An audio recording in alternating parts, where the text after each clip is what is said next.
Hello everyone, this is AJ and welcome back to the channel and welcome to another review. Today I'm going to be talking about the TV series Squid Game. So let's get into it.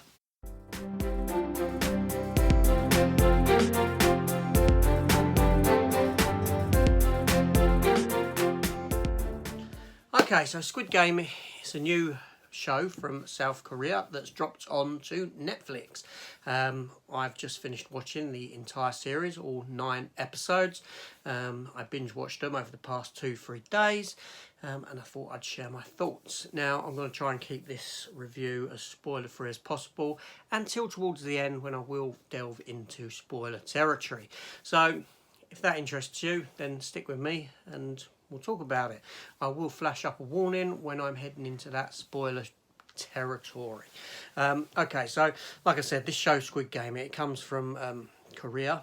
It's a Korean show. It's fully subtitled. I've got no issue with watching subtitle programs. I can get into them rather easily. Now, this was recommended to me by my son. He wanted me to watch it. I was a bit reluctant at first, but I thought, okay, I'll give it a go. And now it seems that everyone seems to be talking about it. So, yeah, so basically the premise for the show is about all these contestants that get drawn into these games that ultimately lead to them being killed until you've got one player left. They're playing for a huge sum of money. Yeah, so I'm not going to give you a breakdown of every single episode as it goes. I'm going to give you an overall my overall feel for it and story.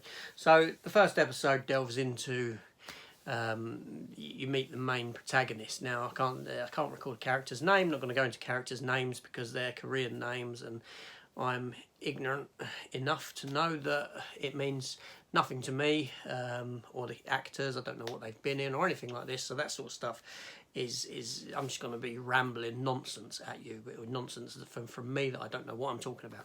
But anyway, so in this first episode, you're introduced to the primary protagonist of the show.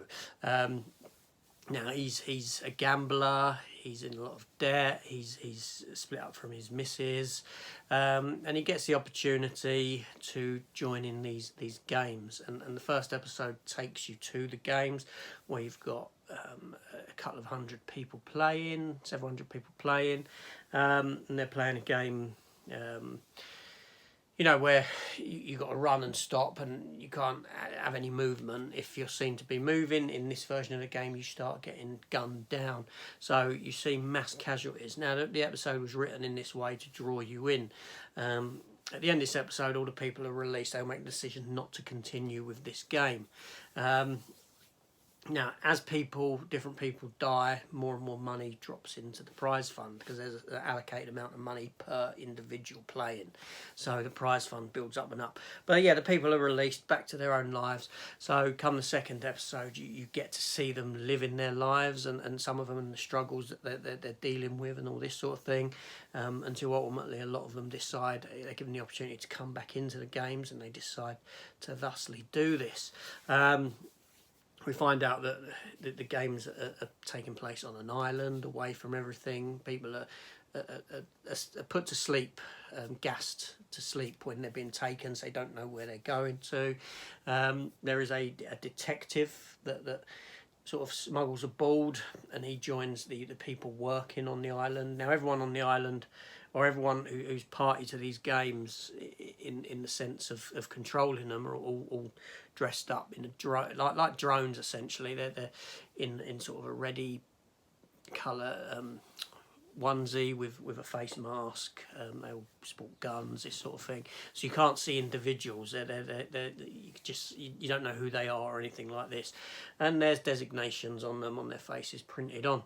So obviously, as the story continues, the games get worse and worse, in the sense that, you know, people getting killed over simplistic things.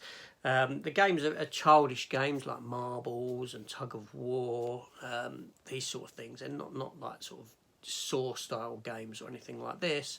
But ultimately, the series itself delves into themes of morality, of debt, of addiction, of all this sort of stuff. And when I say addiction, gambling's an addiction, and the sort of things you go to when you're at your lowest, and when you're at the most need of something, when you're feeling this sort of addiction. I thought the programme it does a wonderful job of relaying what it's like to be a gambler, and what it's like to be owing money, and the sort of world that you live in, and the sort of feelings that you have, and this constant need to be chasing the next amount of money. The show has a wonderful cast within it, cast of characters, all well-rounded, and as the show progresses, you do find out backstories for these characters. It's not all done at the beginning; it's a development over time. But by the end of it, you feel that these are all colourful characters. These are all, you remember them. They're all very memorable. The main group of about a dozen characters, all very memorable. Yeah, it's a very good show, very good. I did feel that there was a bit of dragging going on in the episodes. When I was sort of like, oh, okay, just get to it, that sort of a thing. But, like I said, for the most part, it's in Korean. There are a few bits when you get these higher-ups come into the games to watch what's going on, where it reverts to an English language track, where these people are speaking in English, because they're from different countries and this sort of thing, America, England, this sort of a thing. Interesting thing was, I was so engrossed in it that I didn't realise the change of language. I was so used to Korean, when I started speaking English, it was like, I didn't realise, the subtitles were on obviously, and they were still coming up, but I had no clue that it had changed. It was only when I said to myself, oh, the voices have actually changed. So like I said, nine episodes long. Each episode runs for about an hour in length, thereabouts, give or take. But yeah, wonderful series, a lot of fun. There's sequel talk on the horizon, this sort of thing. Now, like I said, the programme delves into, themes of morality and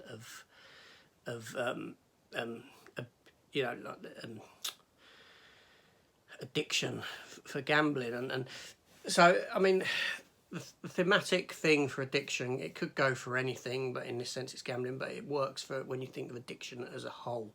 Like I said, the show does show you the worst of humanity, and what people will stoop to, and what they'll do to their friends and their loved ones, and the stabbing in the back of this sort of thing.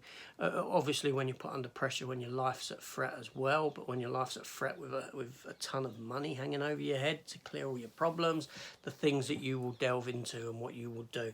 Obviously, the programme isn't for children. It's pretty damn violent. There's a lot of blood, a lot of gore, people getting killed, people getting shot, people dying in these elaborate ways because of these games.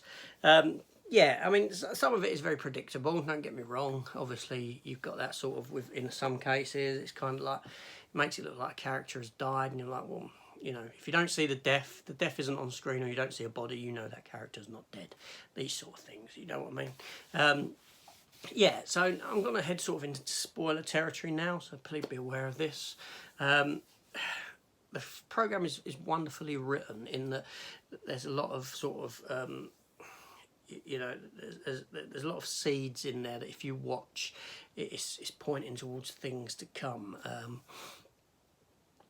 By the end of the programme, you find out that there's this old guy who's number one in the game. He's given that designation of being number one, because everyone's designated with numbers. Now, when the detective is looking through the files on the island, there is no number one in any of the files. It always starts with number two. So this old fella's actually one of the main people behind the show, behind the games itself, but he wants to participate. But he's always safe. In the game of tug of war, they're all chained to the rope. The old man is, but there's no locks. When you look closely, there's no locks that are holding him on. These sort of things. At the beginning, when they're being gunned down, everyone's highlighted on the computer system to record movements, but there's no highlighting around that character, the old person, so he's safe during this game. These sort of things go on. It's a wonderfully written story, and the characters, as they progress, they're completely different by the end of these events to what they are at the start. The person they are at the start changes. The events change them into a different person by the end. And so if you watch the last episode and you watch the first episode, like the main protagonist, also he's evolved so much so that he's unrecognisable as the character he was. It's got these sort of things. So like I said, there's a lot of seed laying throughout. The box that he buys his daughter in the first episode, the present, it's the same as the coffins that he used. All this sort of thing. What the characters go through at the very start in their normal life foreshadows their deaths in a way. Like the thug guy, he's being chased by these people and he jumps off of a bridge, and ultimately he dies from a fall from a bridge in the games. The Korean girl from North Korea, she holds a knife to someone's throat, she dies by having a throat slit. These sort of things. There's all these sort of calls to other stuff. So very good in that sense. Very, very good show. It's definitely worth watching. Like I say, I would watch a sequel series if they do a sequel series. I think the plans are there to do that. You can see that the laying of Easter eggs and stuff like that. The detective guy, he gets shot and falls off a cliff, but he's not dead. You know that. He's set up for a return. Yeah, all very good, all worth watching. Big thumbs up for me. If you're not watching this show, go watch it. It is very good. Yeah, so that's about it from me. Thanks for watching, and I'll see you on the next one. Take care all, and goodbye.